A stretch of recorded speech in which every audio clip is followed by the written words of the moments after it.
DYSP ഉൾപ്പെടെയുള്ള police ഉദ്യോഗസ്ഥർ ഗൂണ്ടാ നേതാവിന്റെ വിരുന്നിൽ പങ്കെടുത്തതിൽ കൂടുതൽ അന്വേഷണം ഉണ്ടാകുമെന്നറിയുന്നു.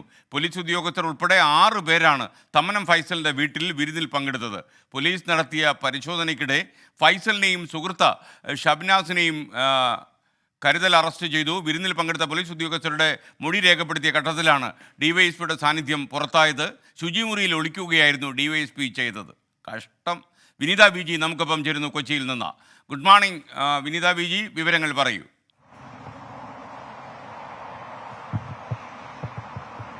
Very good morning S K. ഈ ഗുണ്ടാ വിരുന്നിൽ കൂടുതൽ അന്വേഷണങ്ങളിലേക്ക് കടക്കുകയാണ്. അതായത് ഈ വിരുന്നിൽ പങ്കെടുത്തത് എന്നതിലുൾപ്പെടെ ഏതെങ്കിലും തരത്തിലുള്ള സാമ്പത്തിക ഇടപാടുകൾ ഈ പോലീസ് ഉദ്യോഗസ്ഥരും ഈ ഗുണ്ടാ നേതാവും തമ്മിൽ നടന്നിട്ടുണ്ടോ എന്നുൾപ്പെടെയുള്ള കാര്യങ്ങളാണ് ഈ അന്വേഷണ പരിധിയിലേക്ക് വരുന്നത്. ഇന്നലെ തന്നെ ഈ സ്പെഷ്യൽ ബ്രാഞ്ചിന്റെ അടക്കം ചില റിപ്പോർട്ടുകൾ പുറത്തു വന്നിട്ടുണ്ടായിരുന്നു. അതായത് ഈ തമ്മനം ഫൈസലും ഈ ഡിവൈഎസ്പി MG സാബുവും തമ്മിൽ ചില സാമ്പത്തിക ഇടപാടുകൾ ഉണ്ടായിരുന്നു എന്നായിരുന്നു ആ റിപ്പോർട്ടുകളിലൊക്കെ പറഞ്ഞിട്ടുണ്ടായിരുന്നത്.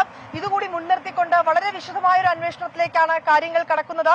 അതിനിടയിൽ നമുക്ക് അറിയാൻ കഴിഞ്ഞിരിക്കുന്ന മറ്റൊരു വിവരം, ഈ 6 പേരാണ് ഈ തമ്മനം ഫൈസലിന്റെ അങ്കമാലി പുളിയനത്തെ വീട്ടിലെ ഈ വിരുന്നിൽ പങ്കെടുക്കാനായി എത്തിയിരുന്നത്.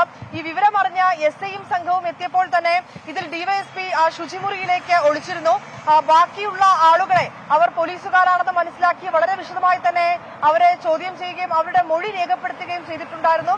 ഈ മൊഴി രേഖപ്പെടുത്തുന്ന വേളയിലാണ് ഈ ഡിവൈഎസ്പിയുടെ സാന്നിധ്യവും പുറത്തായത്.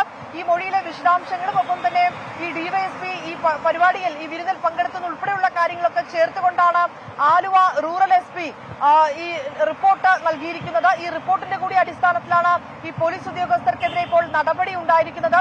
ഒപ്പം തന്നെ ഈ വീട്ടിൽ വെച്ച് തന്നെ ഈ ഷബ്നാസ് എന്ന ഈ ഫൈസലിന്റെ സുഹൃത്തും ഒപ്പം തന്നെ തമ്മനം ഫൈസലിനെയും കരുതൽ തടങ്കലിലേക്ക് അറസ്റ്റ് ചെയ്ത് മാറ്റിയിട്ടുണ്ട്.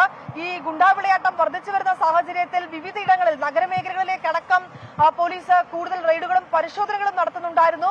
കഴിഞ്ഞ ദിവസവും ഈ അങ്കമാലിയിലെ വീട്ടിൽ ഇങ്ങനെ ഒരു റെയ്ഡാണ് നടത്തിയത്. ഈ റെയ്ഡിനിടയിലാണ് ഈ പോലീസും ഒപ്പം തന്നെ ഗുണ്ടാ നേതാവും വിരുന്നിൽ പങ്കെടുക്കുകയും അവർ തമ്മിലുള്ള ബന്ധം ഉൾപ്പെടെയുള്ള കാര്യങ്ങൾ പുറത്താവുകയും ചെയ്തത്. SK.